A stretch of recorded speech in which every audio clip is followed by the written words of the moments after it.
হুম। Hello student, আশা করি তোমরা ভালো আছো। আমিও ভালো আছি। আমি তোমাদের ডালিয়া ম্যাম। আজকে তোমাদের সামনে যে বিষয়টি নিয়ে আমি হাজির হয়েছি তা হলো সবুজপত্র পত্রিকা। তোমাদের সেকেন্ড সেমিস্টার মেজর বেঙ্গলির প্রথমার্ধ আমি শেষ করে দিয়েছি এবং দ্বিতীয়ার্ধ থেকে আজ আলোচনার বিষয় তোমাদের সবুজপত্র পত্রিকা। এর আগের দিন আমি তোমাদের গদ্য প্রবন্ধ থেকে পড়িয়েছি, সেটা শেষ হয়ে যাওয়াতে আমি আজ পত্রিকাতে ঢুকে পড়লাম। আজ আমাদের আলোচনার বিষয় যেহেতু সবুজপত্র পত্রিকা, তাহলে চলো সবুজপত্র পত্রিকা সম্পর্কে জেনে নিই। হ্যাঁ, যেই কথাটা না বললেই নয়, এখনো যারা ভাবছো যে আমাদের তোমরা অনলাইন ক্লাসে যুক্ত হবে, যারা এখনো ভাবছো বসে আছো, তারা বেশি দেরি না করে সত্বর আমাদের সঙ্গে যোগাযোগ করো। আমাদের যোগাযোগ নম্বর 6295916282, আরেকটি নাম্বার 7076398606। দেখো, আমাদের কোর্স ডিউরেশন মাত্র 6 মাসের। এই 6 মাসের মধ্যে সমস্ত সিলেবাসটি সম্পূর্ণ পূরণ করার দায়িত্ব আমাদের, এবং তোমাদের নোটও দেওয়া শুরু হয়ে গেছে ইতিমধ্যে। খুব কাছেই তোমাদের পরীক্ষা, এবং এখনো যারা ভাবছো যে হ্যাঁ আমরা যুক্ত হব, এখনো সময় নষ্ট করার কিন্তু সময় নয় এটা। তোমরা খুব তাড়াতাড়ি আমাদের ক্লাসে জয়েন করো। শুধুমাত্র যে বাংলা বিষয় এখানে রয়েছে তা নয়, তোমার সমস্ত বিষয় পেয়ে যাবে এখানে। সমস্ত বিষয়ের সমস্ত অভিজ্ঞ শিক্ষক শিক্ষিকারা তোমাদের জন্য বসে রয়েছে এবং তারা নিজেদের মতো কাজও করছে। তাই চলো তাহলে এইভাবেই তোমরা অনলাইন ক্লাসে যুক্ত হয়ে যাও। এবং আমাদের কোর্স ডিউরেশন কিন্তু 6 মাসের এবং কোর্স ফি মাত্র 999 টাকা। দেখো, সবুজপত্র পত্রিকা তোমরা সবাই একটু হলেও জানো, কেননা কিছুদিন আগে তোমাদেরকে পড়িয়েছি গদ্য প্রবন্ধ। তো গদ্য প্রবন্ধে যখন প্রবোধ চৌধুরী পড়িয়েছিলাম, সেখানে সবুজপত্র পত্রিকা সম্পর্কে তোমাদেরকে আমি একটু বলেছিলাম। তো চলো, সবুজপত্র পত্রিকার সম্পাদককে কবে প্রথম প্রকাশিত হয়েছিল এগুলো আমরা জেনে নিই। সবুজপত্র পত্রিকার সম্পাদক হলো প্রমথ চৌধুরী, এবং এই পত্রিকা প্রকাশিত হয়েছিল 1321 বঙ্গাব্দ। তোমরা বলতে পারো 1914 খ্রিস্টাব্দ অথবা 25শে বৈশাখ 1321 বঙ্গাব্দ। এই পত্রিকা অবদান আলোচনা ক্ষেত্রে বুদ্ধদেব বসু তার সাহিত্য চর্চা গ্রন্থে বলেছিলেন, সাহিত্যপত্র গ্রন্থে বলেছিলেন যে এই পত্রিকার প্রকাশের ফলে আমরা 3টে মূল জিনিস পেয়েছি, যেটা আমাদের কাছে খুবই উল্লেখযোগ্য। তাহলে প্রথমত পেয়েছি আমরা প্রমথ চৌধুরীকে, দ্বিতীয়ত পেয়েছি চরিত রীতির যে গদ্য সেটা, এবং তৃতীয়ত পেয়েছি আমরা আমাদের কবিগুরু গুরুদেব রবীন্দ্রনাথ ঠাকুরকে।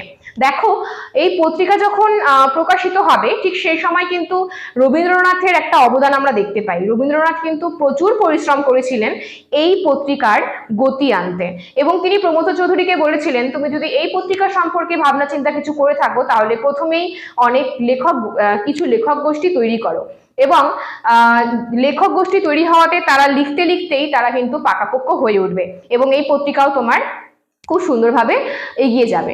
তো প্রমথ চৌধুরীও তাই করেছিলেন। যদিও তিনি খুব বেশি লেখক সংগ্রহ করতে পারেননি, তবে এই পত্রিকার সঙ্গে যুক্ত ছিলেন 12 জনের মতো। তারা নিয়মিতই কিন্তু এই পত্রিকায় লেখালেখি করতেন। রবীন্দ্রনাথ ঠাকুর এই পত্রিকার যখন প্রকাশ হয় তখন তিনি বলেছিলেন যে এই পত্রিকার নাম কনিষ্ঠ রাখলে কেমন হয়। যদিও এই নামটা বেশি দিন প্রচলিত ছিল না, নাম সবুজপত্র হয়। কনিষ্ঠ রাখতে তিনি চেয়েছিলেন এই কারণেই যে এই পত্রিকাটি ছিল একটি ছোট পত্রিকা এবং বয়সও ছোট, তাই তিনি রাখতে চেয়েছিলেন কনিষ্ঠ। কিন্তু কনিষ্ঠ নামটি বেশি দিন প্রচলিত হয়নি, নাম হয়েছিল আমাদের সবুজপত্র পত্রিকা। এই পত্রিকা সব থেকে বেশি এই পত্রিকার প্রকাশের প্রয়োজন ছিল হচ্ছে দুজনের, এক হচ্ছে প্রমথ চৌধুরী আর দুই হচ্ছে রবীন্দ্রনাথ ঠাকুর। আমাদের প্রথমজন চেয়েছিলেন পুরোপুরিভাবে এই পত্রিকার প্রকাশের মধ্য দিয়ে নিজেকে আত্মপ্রকাশ করতে, এবং দ্বিতীয়জন চেয়েছিলেন নতুন করে নতুন আঙ্গিক তৈরি করবেন বলে। তো সত্যিই দুজনের হাত ধরে কিন্তু তৈরি হয়ে গেল সবুজপত্র পত্রিকা। এই পত্রিকা প্রকাশের পর আমরা দেখতে পারি যে প্রমথ চৌধুরীর যে বীরবলি রীতি ছিল, সেই বীরবলি রীতির যে প্রচলন, সেই প্রচলনের যে একটা প্রচার, সেই প্রচার কিন্তু এই সবুজপত্র পত্রিকার হাত ধরেই হয়েছিল। আমরা চরিত রীতির প্রবর্তক কাকে বলি? আমরা প্রমথ চৌধুরীকে বলি। আর এই চরিত রীতির প্রবর্তক হিসেবে প্রমথ চৌধুরীর প্রথম গ্রন্থ হচ্ছে বীরবলের হালখাতা, এবং এই বীরবলের হালখাতা হচ্ছে তার প্রথম চরিত গদ্যরীতিতে লেখা গদ্য গ্রন্থ, যা দেখে রবীন্দ্রনাথ ঠাকুর কিন্তু বেজায় খুশি হয়েছিলেন, এবং তারপরেই তারা শুরু করলেন বিভিন্ন ধরনের চেষ্টা। যেরকম সবুজপত্র পত্রিকায় প্রকাশিত হওয়ার জন্য একেবারে উৎসাহী হয়ে রবীন্দ্রনাথ ঠাকুর ব্যক্তিগতভাবে তার যে অবদান তা তুলে ধরলেন।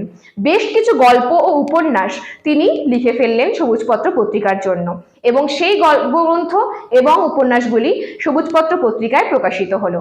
চলো তাহলে দেখে নেওয়া যাক যে রবীন্দ্রনাথ ঠাকুরের কোন কোন গল্প এবং উপন্যাসগুলো সবুজপত্র পত্রিকায় প্রকাশিত হয়েছিল।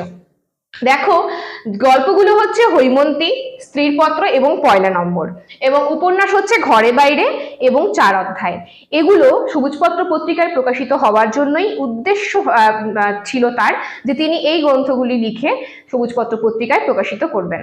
রবীন্দ্রনাথের পাশাপাশি প্রমথ চৌধুরীর যে গল্পগুলো আমাদের এই পত্রিকায় প্রকাশিত হয়েছিল তা হলো চারিয়ারি কথা, আহুতি, বড় বাবুর বড়দিন, একটি সাদা গল্প এবং ফরমাইশি। এই গল্পগুলো কিন্তু আমরা দেখতে পাই যে প্রমথ চৌধুরীর এই সবুজপত্র পত্রিকায় প্রকাশিত হয়েছিল। শুরু হয়ে গেল সবুজপত্র পত্রিকার যাত্রা, এবং এই পত্রিকার যাত্রাকালে আমরা দেখতে পেয়েছি যে পত্রিকাটির দুটো পর্ব হয়েছে। প্রথম পর্ব হচ্ছে 1321 থেকে 1327 বঙ্গাব্দ, এবং দ্বিতীয় পর্যায় হচ্ছে 1328 থেকে 1334 বঙ্গাব্দ।